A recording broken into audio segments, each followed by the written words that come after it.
So now let's get on to what's actually going on in the brain. And I'll start with a story. So Lolo Jones was an Olympic hurdler. She was favored to win the 2008 Olympics. In fact, she was in the finals, in the lead at the 9th of 10 hurdles. And what she said in an interview with Time magazine was, I was in the middle of the race, and at one point I realized I was winning. And it wasn't like, oh, I'm about to win the Olympic gold medal. It just seemed like another race. And then a point after that, I started to notice that I was telling myself to make sure my legs were snapping out. That's when I hit the hurdle. So I overtried. Now, the idea here, it wasn't that she had thoughts. It's that she got caught up in thinking, right? She got caught up, she tripped herself up literally.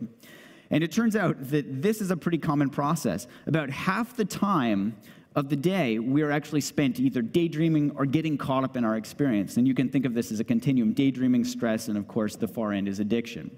And because we do this so much, we can actually study this in the brain. And it's now aptly called the default mode network because this is what we default to.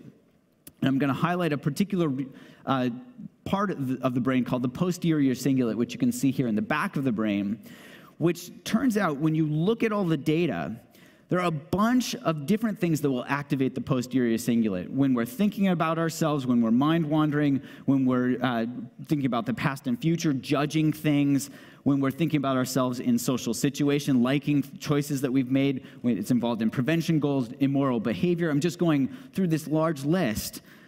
And finally, of course, craving. What do all of these have in common? What does this brain region actually do? The idea is that this brain region gets activated when we get caught up in our experience. And of course, with mindfulness training, the idea is to notice what that feels like and to let go.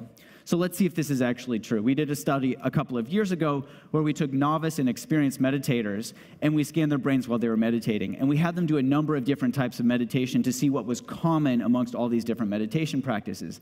And as you can see here, these two regions, these two main regions of the default mode network are both deactivated in experienced meditators compared to novices.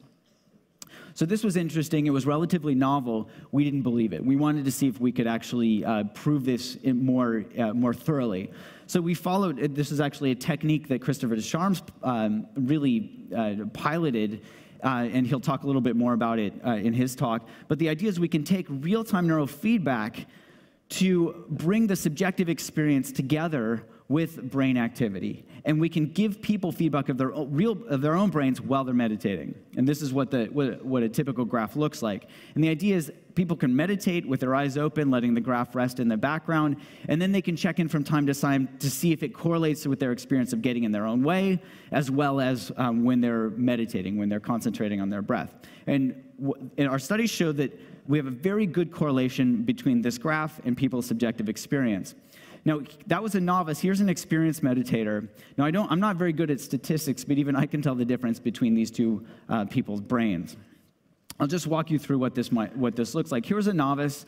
These are 3-minute runs. So he says, there's nothing special here, reporting that it was lining up with his experience. In his third run, he said, I don't think your feedback works because I was thinking about my breath, and it was going red. So there must be something wrong here. In the very next run, his brain looked completely different. And he said, oh, I get it. Feeling the physical sensation of my breath rather than thinking about it. So he'd actually used this as neurofeedback, even though this wasn't the experiment. Now, I'll just walk you through how we can take these data and bring them together so that we can learn even more about what these specific brain regions are doing.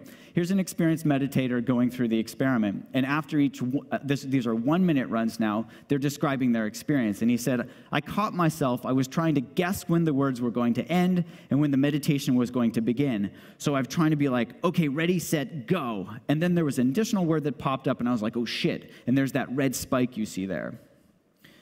And then I sort of immediately settled in and I was really getting into it. And then I thought, oh my gosh, this is amazing. It's describing exactly what I'm saying. And then you see this red spike. And I was like, okay, don't get distracted. And I got back into it and it got blue again. I was like, oh my gosh, this is unbelievable.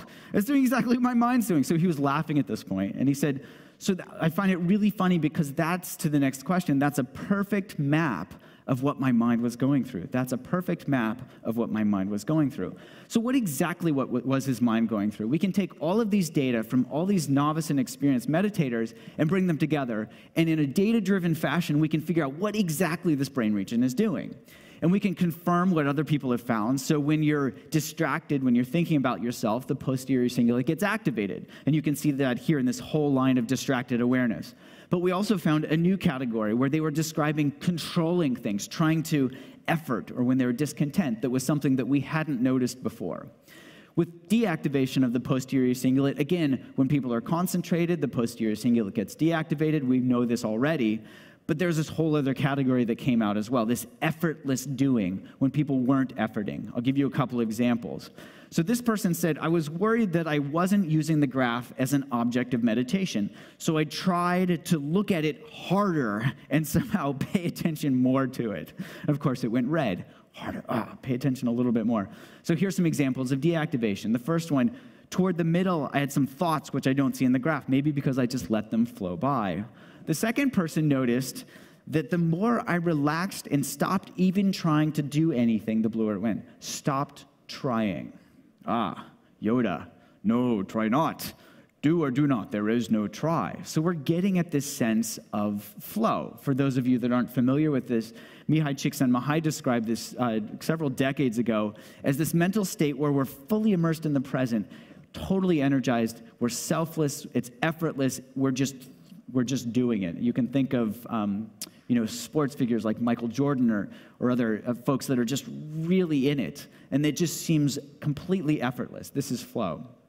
And we even had some examples where experienced meditators were reporting getting into flow in our scanner, and that this was correlating with decreased activity in their posterior cingulate cortex.